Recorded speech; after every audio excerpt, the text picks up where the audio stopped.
নমস্কার, welcome to my channel Soumishri Shri Shri Radhakrishna Gopal Shrimad Bhagavad Gita. আজ 29 June 2025 আমি শ্রী শ্রী চৈতন্য চরিতামৃত আদি লীলা দ্বিতীয় পরিচ্ছেদের সপ্তম ভাবার্থের 34 পৃষ্ঠার কিছু অংশ পাঠ করছি। শ্রী শ্রী চৈতন্য চরিতামৃত কি জয়, শ্রী শ্রী রাধাকৃষ্ণ গোপাল শ্রীমন্ত ভগবত গীতা কি জয়।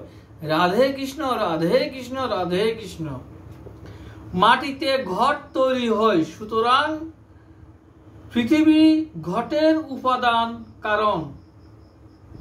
কুম্ভকার ঘটের নিমিত্ত কারণ। তেমনি জীব স্বরূপত শ্রীকৃষ্ণের অনু অংশ বলে জীবের মূল স্বরূপ বা মূল উপাদান হলেন শ্রীকৃষ্ণ। জীবের নারের আশ্রয় অয়ন বলে তিনি অন্তর্যামী বা জীব হৃদয়বাসী নারায়ণ। আবার নারে জলে অয়ন আশ্রয় বলেও তিনি নারায়ণ।